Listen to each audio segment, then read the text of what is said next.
Haleluya. Saudara, izinkan saya buka masker ya, saudara.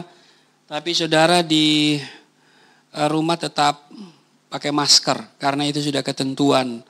Kita mengikuti protokol pemerintah. Sebagai seorang warga negara, kita harus menunjukkan taat juga pada pemerintah. Baik saudara, kita akan masuk dalam pemberitaan firman Tuhan. Saya ajak kita semua siapkan Alkitabmu dan mari kita berdoa. Bersyukur kami masih bisa beribadah walaupun kami ibadah secara online dan kami ada di rumah kami masing-masing.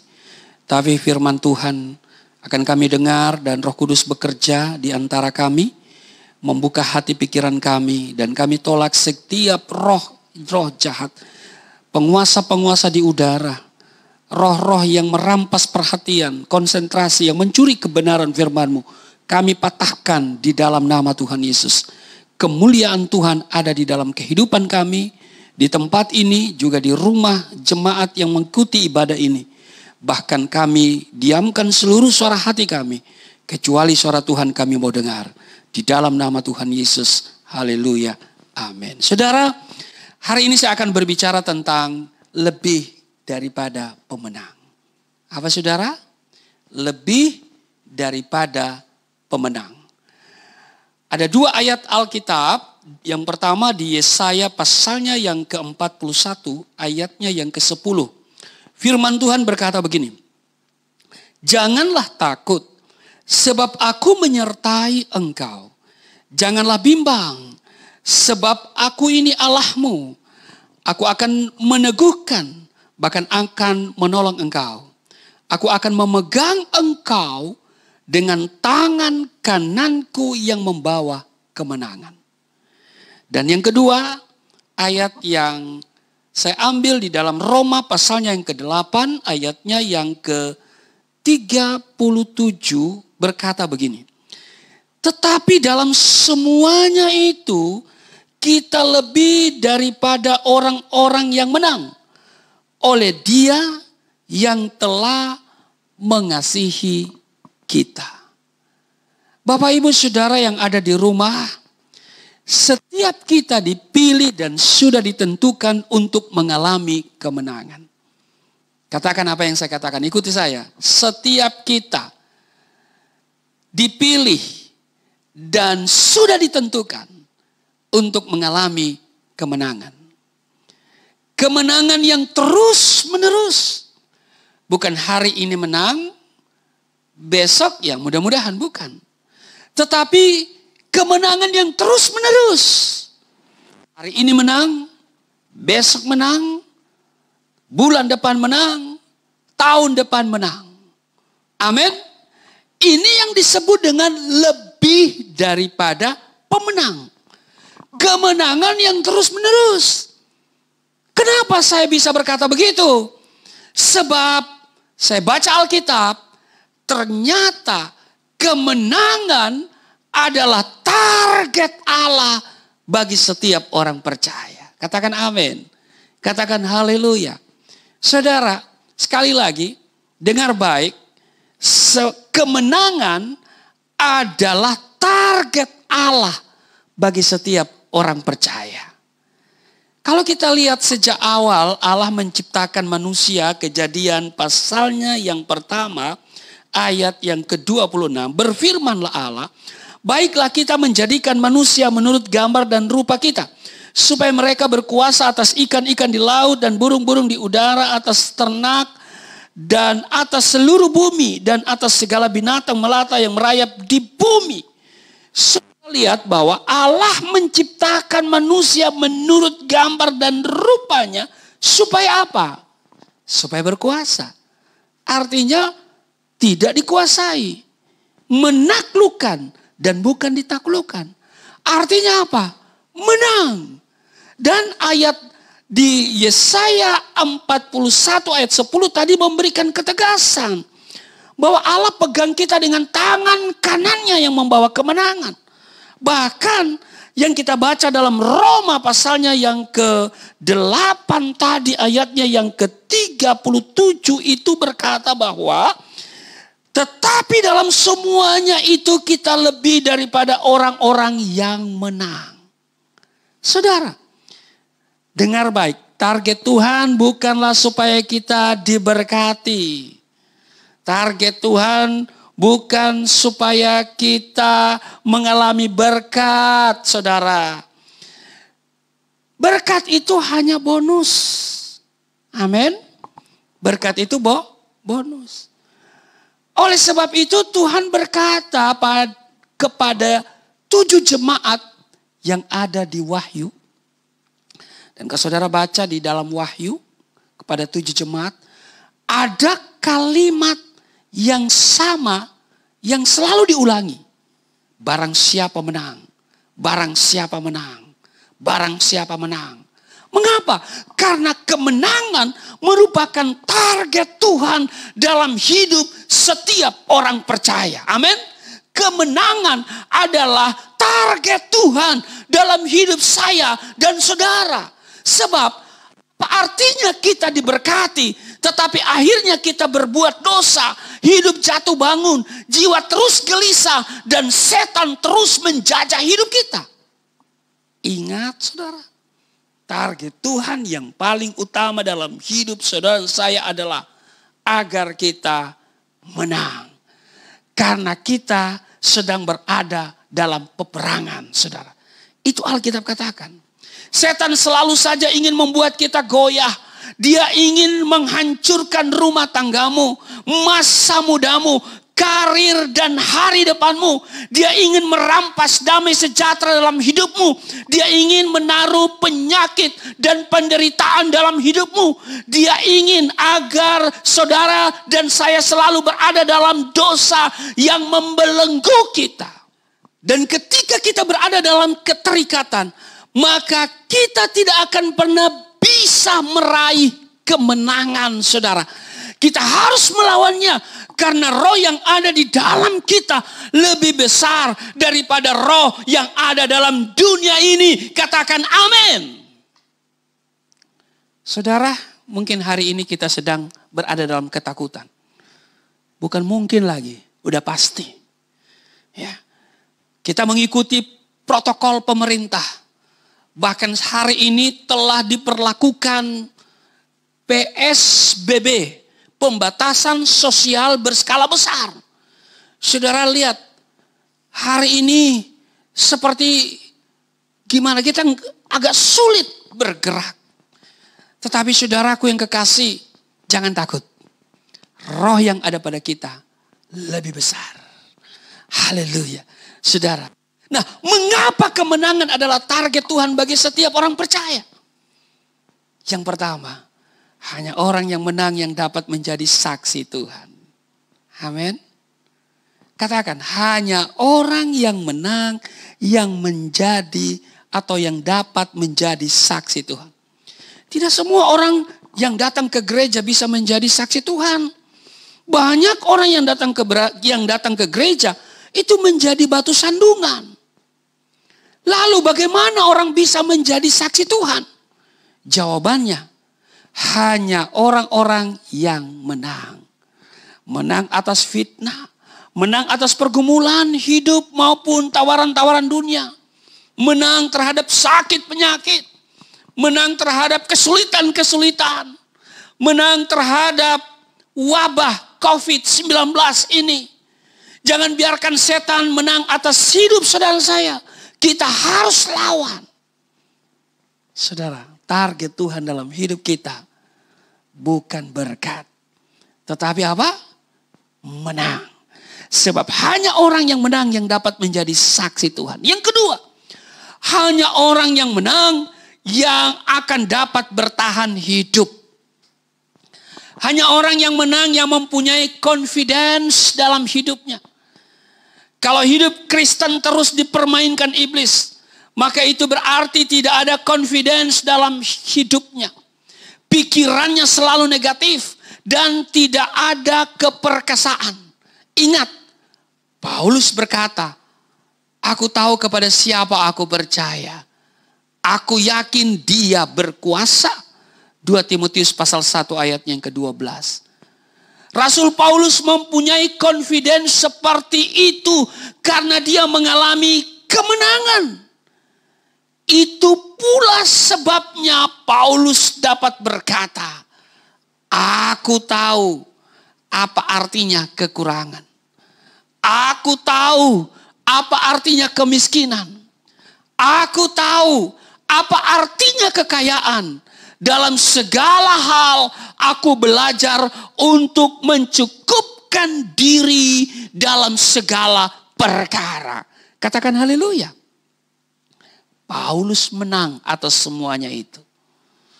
Jadi hanya orang yang menang yang dapat bertahan hidup ini. Yang ketiga, hanya orang yang menang yang akan tetap antusias dalam mengiringi Tuhan. Hanya orang yang menang yang tetap memiliki semangat dalam mengiring Tuhan. Saudara, antusias berarti optimis. Selalu ada optimis, ada semangat, ada harapan. Ada banyak orang datang ke gereja sudah kehilangan semangat karena sudah terlalu lama badai menerpa hidupnya. Ada banyak orang belum mengalami mujizat bukan karena dia tidak punya iman. Sebab iman sebiji sesawi dapat memindahkan gunung. Tetapi saudara, ada banyak orang belum mengalami mujizat karena sudah kehilangan semangat. Saudara, kadang-kadang kita tidak kuat lagi menjalani hidup ini. Bukan karena persoalan kita terlalu besar. Sebab Alkitab berkata, pencobaan-pencobaan yang kamu alami adalah pencobaan biasa. Artinya, masalah kita biasa. Tetapi saudara, kadang-kadang kita sudah tidak kuat lagi menjalani hidup ini. Bukan karena masalah itu terlalu besar. Tetapi kita sudah kehilangan semangat. Dan semangat ini yang iblis rampas dalam hidupmu. Dia bisikan di hatimu, di telingamu.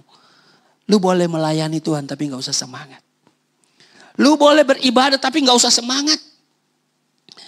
Dia rampas semangat ini. Karena itu saudara, Tuhan minta kepada umatnya. Di dalam Sefanya pasalnya yang kedua, saya akan bacakan untuk saudara. Sefanya pasalnya yang kedua, ayatnya yang pertama. Kalau saudara baca seruan untuk bertobat. Tapi kalimat pertama di ayat pertama, bersemangatlah. Oh, bertobat itu memerlukan semangat.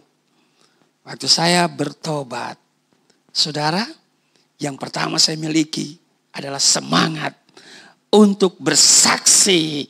Haleluya. Nah, saya percaya semangatmu tetap ada. Jangan mau dirampas oleh situasi yang ada hari ini. Iblis rampas semangat.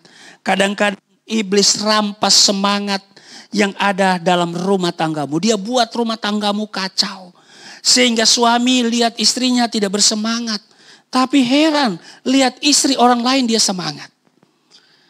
Begitu juga istri lihat suaminya kadang-kadang sudah gak semangat.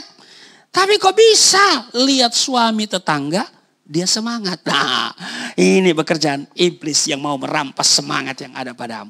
Saudara, hanya orang menang yang tetap memiliki semangat dalam mengiringi Tuhan. Sebab jalan Tuhan itu bukan via tol, tetapi via dolorosa. Harus disertai dengan penderitaan. Jadi saudaraku yang kekasih, hari-hari ini banyak kritik. Gereja yang hanya memberitakan tentang berkat. Itu gereja palsu. Karena apa?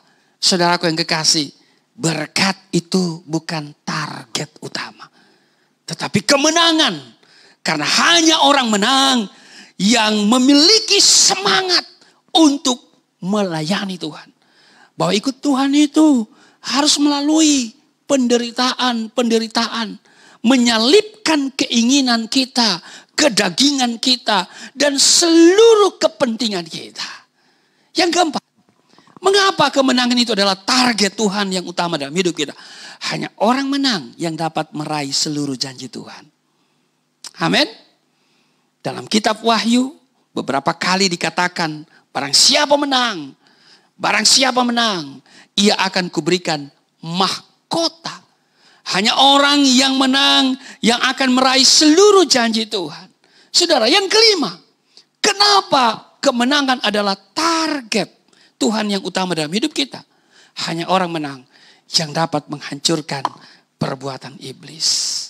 Setan mau kita mempunyai mental yang lemah, yang selalu berpikir tentang masa lalu. Setan juga ingin kita mempunyai mental pengemis, sehingga tidak mempunyai kapasitas dan selalu minta dikasihani. Ingat, kita anak Tuhan yang harus memiliki kingdom mentality, yaitu mental seorang raja. Kita diciptakan untuk merebut kemenangan dan harus memiliki mental seorang juara dengan kingdom mentality. Amin, saudara. Kita anak raja. Ku anak raja. Engkau anak raja. Kita semua anak raja. Tapi kalau kita tidak punya semangat, kalau kita tidak memiliki kemenangan, iblis bilang, tapi bokeh. Nah, ini dia saudara ya. Jadi saudara anak raja, saya anak raja, Bapa akan memberikan segala yang terbaik bagi kita. Yesua pasalnya yang ke-21 ayat 45a. Dari segala yang baik yang dijanjikan Tuhan kepada kaum Israel. Tuhan hanya menjanjikan yang baik bagi kaum Israel. Tuhan hanya menjanjikan yang baik bagi setiap kita. Yang penting kita harus apa, saudara? Kita harus memiliki mental seorang raja. Amin. Nah, ini dia saudara. Target Tuhan dalam hidup kita adalah kemenangan. Tetapi ini dia kenyataannya. Banyak dari kita tidak mengalami kemenangan. Mengapa? Mari kita perhatikan apa yang terjadi dengan bangsa Israel. Saudara, mereka adalah bangsa dipilih Allah. Ketika mereka berperang, namanya juga Israel, ya. Israel itu artinya menang, ya. Ketika mereka berperang, biasanya sekali lagi, biasanya mengalami kemenangan. Kemanapun mereka berperang, selalu tampil sebagai pemenang. Karena apa? Israel. Ya, kalau kalah ya bukan Israel lagi. Karena Israel artinya pemenang. Nah, saudara. Tetapi ada satu situasi, satu saat. Ya, mereka mengalami kekalahan yang besar. Mari kita lihat di dalam 1 Samuel. Pasalnya yang keempat. 1 Samuel pasalnya yang keempat dikatakan begini, saudara. Di ayat 2 dikatakan begini. Orang Filistin mengatur barisannya berhadapan dengan orang Israel. Biasanya kalau mereka berperang, mereka selalu menang. Nah, kali ini orang Filistin mengatur barisannya berhadapan dengan orang Israel. Ketika pertempuran menghebat, terpukullah kalah orang Israel oleh orang Filistin. Wah, kok kalah? Saudara lihat di sini. Yang menewaskan kira-kira 4.000 orang di medan pertempuran. Ya, 1 Samuel pasal 4 mulai dari ayat 2. Ayat 3. Ketika tentara itu kembali ke perkemahan, berkatalah para tua-tua Israel, mengapa Tuhan membuat kita terpukul kalah oleh orang Filistin pada hari ini? Marilah kita mengambil dari Silo tabut perjanjian Tuhan. Mengambil dari Silo tabut perjanjian Tuhan. Supaya datang ke tengah-tengah kita dan melepaskan kita dari tengah musuh kita. Saudara perhatikan ya. Di dalam 1 Samuel pasal 4 ayat 2 tadi. Dikatakan di sana bangsa Israel mengalami kekalahan. Kekalahan mereka pada satu hari 4.000 orang. Yang menewaskan ya dikatakan. Yang menewaskan kira-kira 4.000 orang. Mereka mengalami kekalahan. Dan mereka berusaha untuk meraih kembali kemenangan itu. Dengan bertindak membawa tabut Allah. Mereka menyuruh mengambil tabut Allah di Silo. Mereka berpikir kekalahan ini jangan-jangan Karena tabut Allah tidak bersama dengan kita. Sebab tabut itu sebagai simbol kehadiran Allah. Nah, mereka menyuruh orang pergi ke Silo. Marilah kita mengambil dari Silo tabut perjanjian Tuhan supaya datang ke tengah-tengah kita. Suatu tindakan yang nampaknya rohani dan benar. Mereka merasa begitu yakin bahwa tindakan itu akan membawa mereka kepada kemenangan. Saudara, namun apa yang terjadi? Mari saya akan baca terus.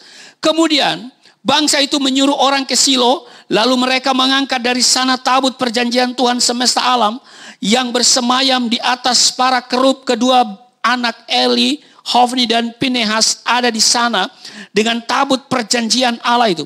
Segera sesudah tabut perjanjian Tuhan sampai ke perkemahan, bersoraklah seluruh orang Israel dengan nyaring sehingga bumi bergetar. Dan orang Filistin yang mendengar bunyi sorak itu berkata, apakah bunyi sorak yang nyaring di perkemahan orang Ibrani itu? Jadi waktu tabut itu datang, orang-orang Israel bersorak. Dan apa yang terjadi?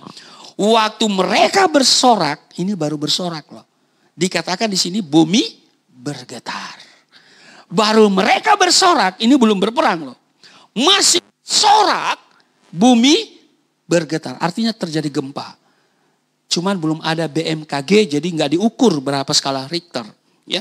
Tetapi bumi bergetar itu membuat orang Filistin ketakutan, ayat 6. Dan orang Filistin yang mendengar bunyi sorak itu berkata, apakah bunyi sorak yang nyaring di perkemahan orang Ibrani itu? Ketika diketahui mereka bahwa tabut Tuhan telah sampai ke perkemahan itu, ketakutanlah orang Filistin sebab kata mereka, Allah mereka telah datang ke perkemahan itu dan mereka berkata, celakalah kita. Nah, ini orang Filistin berkata, celakalah kita. Sebab seperti itu belum pernah terjadi dahulu. Celakalah kita. Siapakah yang akan menolong kita dari tangan Allah yang maha dahsyat ini? Inilah juga Allah yang telah menghajar orang Mesir dengan berbagai-bagai tulah di padang gurun. Kuatkanlah hatimu dan berlakulah seperti laki-laki, hai orang Filistin, supaya kamu jangan menjadi budak orang Ibrani itu, seperti mereka dahulu menjadi budak. Berlakulah seperti laki-laki dan berperanglah. Nah, saudara lihat, waktu tabut itu datang, orang Israel bersorak, terjadi gempa, dan orang Filistin ketakutan. Mereka berkata, celakalah kita, celakalah kita. Dan mereka mengakui kehebatan Allah Israel. Nah, apa yang terjadi saudara? Mari kita lihat. Sekarang mereka berperang. Ayatnya yang ke-10. Lalu berperanglah orang Filistin. Jadi saudara, kalau kita baca tadi, di atas kertas ini orang Israel sudah menang. Karena baru tabut Allah datang, mereka bersorak, terjadi gempa yang menakutkan orang Filistin. Dan mereka bilang celaka, mereka sudah bunuh diri mereka. Ya celakalah kita. Dan mereka mengakui kehebatan Allah Israel. Di atas kertas, orang Israel menang. Tapi apa yang terjadi? Lalu berperanglah orang Filistin, sehingga orang Israel terpukul kalah. Mereka melarikan diri masing-masing ke kemahnya. Lihat, terpukullah kalah. Wah, kalah lagi. Saudara, mari kita perhatikan, sekaligus mari kita belajar dari apa yang terjadi dengan bangsa Israel. Mereka adalah bangsa pilihan Allah. Ketika mereka berperang, biasanya mengalami kemenangan kemanapun mereka pergi untuk berperang. Tetapi pada suatu saat mereka mengalami kekalahan yang besar. Saudara bisa baca di dalam 1 Samuel pasal yang keempat, mulai dari ayat 2 sampai dengan ayat 21. Di sana dikatakan dalam mereka mengalami kekalahan dalam satu hari bisa 4.000 orang yang tewas dalam perang. Mereka berusaha, dikatakan mereka berusaha untuk meraih kembali kemenangan itu dengan bertindak membawa tabut Allah. Suatu tindakan yang nampaknya rohani dan benar. Mereka merasa begitu yakin bahwa tindakan itu akan membawa mereka kepada kemenangan. Namun ternyata hasilnya adalah kekalahan yang lebih parah dari sebelumnya. Di dalam pasal 1 Samuel pasal 4 ayat 10, di sana dikatakan 30.000 orang yang mati dalam peperangan itu. Bahkan dikatakan tabut Allah dirampas di ayat 11, dan di ayatnya yang ke-18 Imam Eli pun tewas. Jangankan anaknya yaitu Hofni dan Pinehas yang juga tewas pada saat itu. Dikatakan Imam Eli pun tewas. Karena bencana kekalahan yang dialami bangsa Israel. Maka istri Pinehas memberi nama kepada anak laki-laki yang baru lahir, yaitu Ikabod, yang berarti telah lenyap kemuliaan Allah dari Israel pada ayat 21. Saudara, kuncinya ada di situ. Nah, ini pelajaran penting bagi kita. Pelajaran penting di sini adalah, lihat, kemuliaan Allah selalu membawa kemenangan. Ketika kemuliaan Allah itu tinggal di tengah-tengah umat, kemenangan selalu menyertai mereka di dalam peperangan. Tetapi manakala kemuliaan Allah tidak lagi tinggal di tengah-tengah bangsa itu, maka kemenangan pun meninggalkan mereka. Saudara, kemuliaan Allah telah meninggalkan bangsa Israel. Ketika kemuliaan Allah itu ada, kemenangan ada pada mereka. Kuasa ada pada mereka. Makanya Allah ciptakan kita menurut gambar dan rupanya. Ini menunjukkan kemuliaan. Tapi Alkitab bilang ketika manusia berdosa, manusia telah kehilangan kemuliaan Allah. Nah, kemuliaan Allah itu kemudian sangat-sangat berpengaruh. Ketika ada kemuliaan Allah, mereka menang. Tapi ketika kemuliaan Allah tarik, mereka mengalami kekalahan. Mengapa kemuliaan Allah sampai hilang dari bangsa Israel? Hal yang utama adalah karena adanya 4 huruf. D-O-S-A. Apa saudara? Dosa. Adanya dosa di tengah-tengah bangsa itu. Dosa selalu merupakan penghalang atau hambatan dan membuat orang kalah. Demikian yang tertulis di dalam Yesaya 59 ayat 1 dan 2. Sebab pada waktu kita berdosa, kita telah memposisikan diri sebagai musuh Allah. Kalau sudah menjadi musuh Allah, bagaimana bisa minta pertolongan kepada Allah? Nah, pertanyaannya adalah, dosa apa yang dilakukan oleh bangsa Israel? Saudara, di 1 Samuel pasal 2, saudara mesti mundur bacanya. Di 1 Samuel pasal 2 ayatnya yang ke-12, di sana dikatakan tidak mengindahkan Tuhan. Adapun anak-anak lelaki Eli adalah orang-orang dursila, mereka tidak mengindahkan Tuhan. Dosa pertama yaitu tidak mengindahkan Tuhan. Apa itu tidak mengindahkan Tuhan? Cuek dengan Tuhan. Tidak memperhatikan Tuhan. Tidak tinggal, tidak punya keintiman dengan Tuhan. Nah saudara, mari kita indahkan Tuhan. Hormati Tuhan. Yang kedua, di ayat 22. Ya, tetap berbuat dosa sekalipun dalam hadirat Allah. Na'udzubillah min zalik. Saudara, tetap berbuat dosa walaupun di hadirat Allah. Dan saudaraku yang kekasih, ini dosa yang membuat mereka mengalami kekalahan. Eli telah sangat tua. Apabila didengarnya segala sesuatu yang dilakukan anak-anaknya terhadap semua orang Israel. Dan bahwa mereka itu tidur dengan perempuan-perempuan yang melayani depan pintu kemah pertemuan. Tidur. Saudara harus baca dengan kacamata orang dewasa. Saya sudah tidak perpanjang lagi di sana. Nah, saudaraku yang kasih, ini dosa yang dibuat oleh orang Israel. Tidak mengindahkan Tuhan dan tetap berbuat dosa sekalipun di depan hadirat Allah. Nah, mengapa bangsa Israel tidak dapat bangkit dari kekalahan?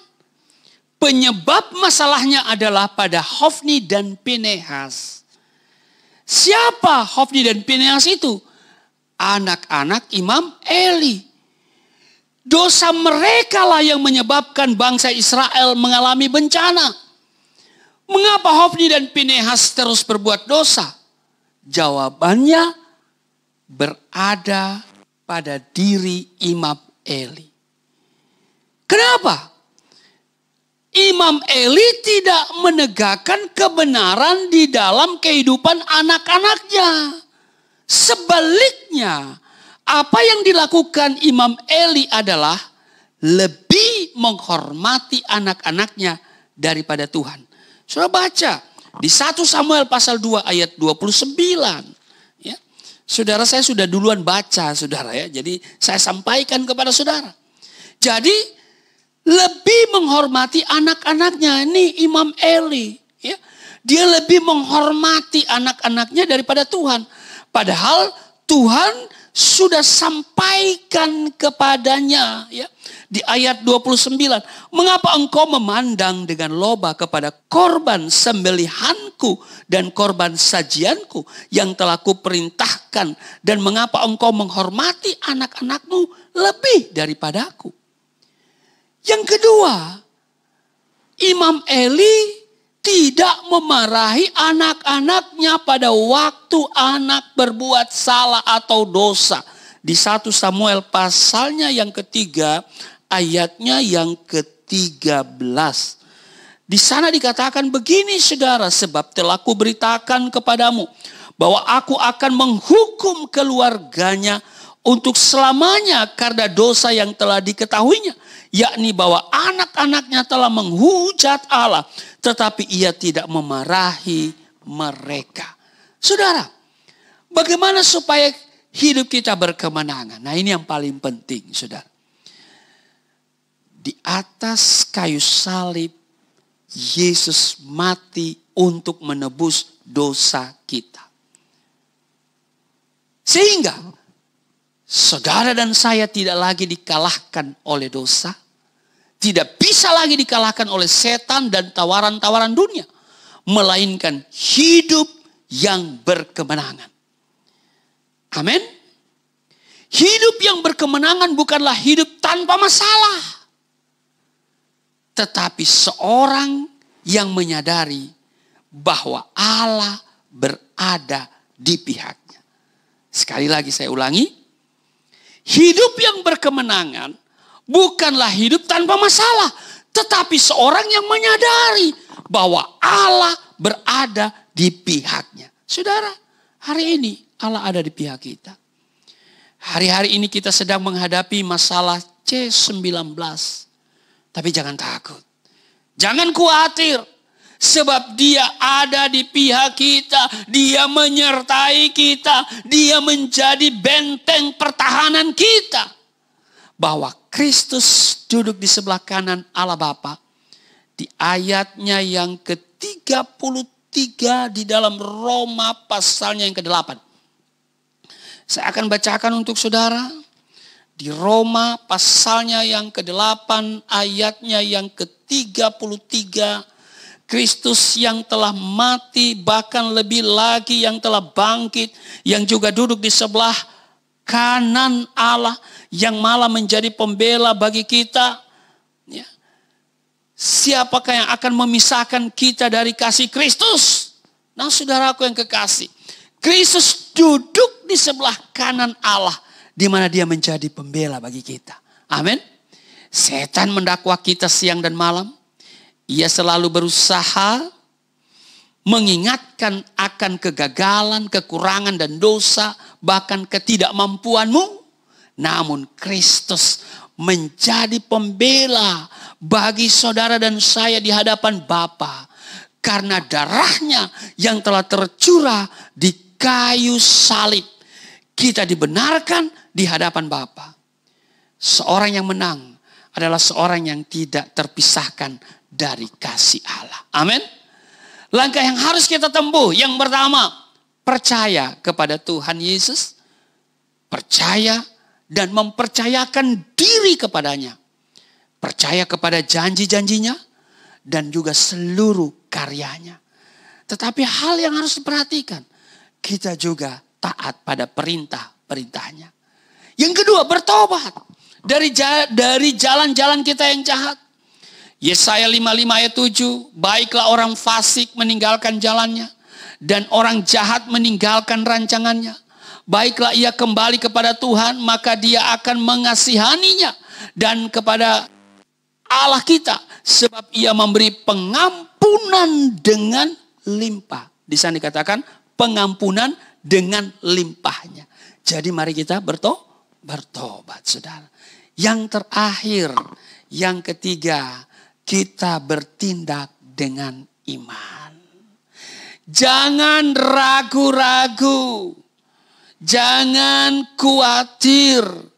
Berusaha untuk dipimpin oleh Roh Kudus, saudara. Mari kita dipimpin oleh Roh Kudus. Kerjakan apa yang menjadi bagian kita. Dan ia akan mengerjakan bagiannya.